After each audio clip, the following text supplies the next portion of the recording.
देखिए, सरकार में बैठे लोगों को ये जरूर इस बात का एहसास होना चाहिए, वो जिम्मेवार पद पर हैं, आदरणीय उप मुख्यमंत्री हैं, और भाषा मर्यादित हो इसका तो जरूर ख्याल रखना चाहिए, क्योंकि आप समाज में लोगों के सामने जो बात कह रहे हैं वो बिहार की जनता देख रही है।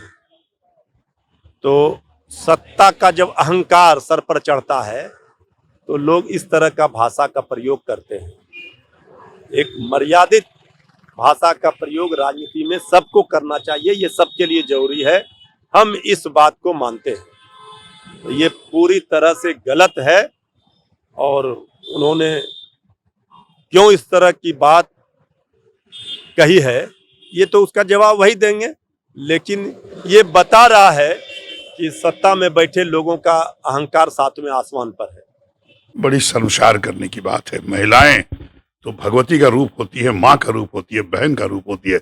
इससे बड़ा सम्मानित कोई महिला होती है, पुरुष नहीं होते।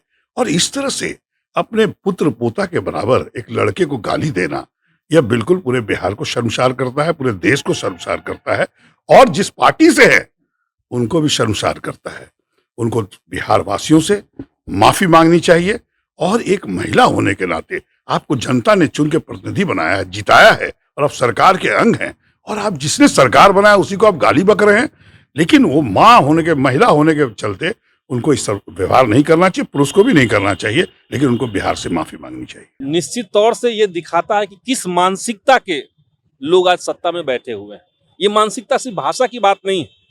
जो छात्र नेता अपनी बात कह रहा है, अपनी मांग उठा रहा है, उनकी यही मांग थी कि जो हम लोग का एग्जामिनेशन का सेंटर है वो इतना दूर क्यों दिया गया। उसमें आप देश बिहार के मुख्य उप मुख्यमंत्री होकर के, डिप्टी सीएम होकर के अगर ये कह रहे हैं कि वो हरामजादा, तो ये तो शर्म की बात है। इस पे तो सरकार को तत्काल संज्ञान लेना चाहिए। ये बिहार की जनता देख रही है कि भाई बिहार में ऐसे लोग सत्ता में पहुंच चुके हैं जिनको भाषा की मर्यादा जिन्हें पता नहीं है। दिखा रहा है सत्ता का अहंकार। भाजपा तो कहती है कि हम जनता का सम्मान करते हैं। देखिए, भाजपा के का जो कहना है और जो करना है उसमें जमीन आसमान का अंतर है। लिफाफा देख करके आप खत का मजमून नहीं समझ सकते हैं। कहती है कि सबका साथ सबका विकास, लेकिन अमीरों का साथ दिया जा रहा है सरकार की तरफ से, गरीबों का विनाश हो रहा है। तो भाजपा कहने की बात है, कह रही है। मीडिया उसी को, जो मुख्य धारा की मीडिया है उसी को लगातार छापती है, और जो सरकार से की आलोचना करने वाली मीडिया कर्मी है उनके ऊपर हमले हो रहे हैं। देखिए, उप मुख्यमंत्री रेणु जी को मैं बहुत अच्छी तरह से जानता हूं। लंबे समय से राजनीतिक जीवन और सामाजिक जीवन में रहे हैं। कभी भी इस प्रकार का कोई उनके ऊपर आरोप नहीं लगा है, और बहुत ही सभ्य महिला है। और वो बोला गया है, अगर कोई शब्द जो है से वो जांच का विषय है कि कब बोला गया है, किस संदर्भ में बोला गया है, ये कहाँ से कहाँ जो है से जोड़ा जाता है, ये जो है से उचित नहीं है। मुझे लगता है कि रेणु जी का बयान जो तोड़ मड़ोड़ कर करके और विपक्ष के लोग केवल जो है से बदनाम करने के लिए इस प्रकार की बातें कर रहे हैं।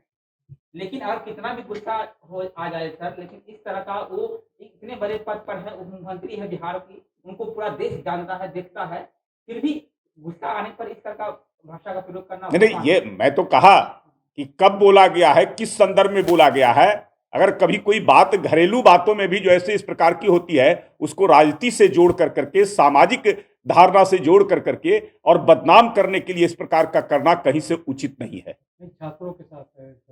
नहीं, ये तो जांच का विषय है ना कि छात्रों के साथ हुआ है कि उसको केवल जोड़ा गया है। मैं तो कह रहा हूं कि रेणु जी का राजनीतिक जीवन जो है से बहुत लंबा रहा है, और कभी आज तक जो है से इस प्रकार की भाषा का प्रयोग उन्होंने नहीं किया है। उनका जो है से बहुत ही स्वच्छ चरित्र के व्यक्ति हैं।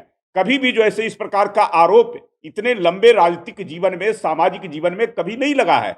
आज इस प्रकार का जो है से आरोप लगा रहे हैं, तो मुझे लगता है कि उनको बदनाम करने के लिए इस प्रकार का आरोप लगा रहे हैं। जोड़ा भी गया है तो, लेकिन वो जो ऑडियो है, जो वीडियो है, उसपे जो शब्द है वो कहाँ तक जायज है? मैंने कहा कि किन विषयों में और किस संदर्भ में और कब बोला गया है, ये जांच का विषय है। अगर कोई जो है से बहुत सारी जो है से बातें होती है, घरेलू स्तर पर बातें होती है, बहुत सारी ऐसे समय में बातें होती है, उसको अगर इस राजनीति से और सामाजिक तरीके से जोड़ कर करके इसको किया जाएगा तो ये उचित नहीं है। हर चीज का अलग अलग संदर्भ होता है, हर चीज का अलग अलग मायने होता है। अच्छा ये बताइए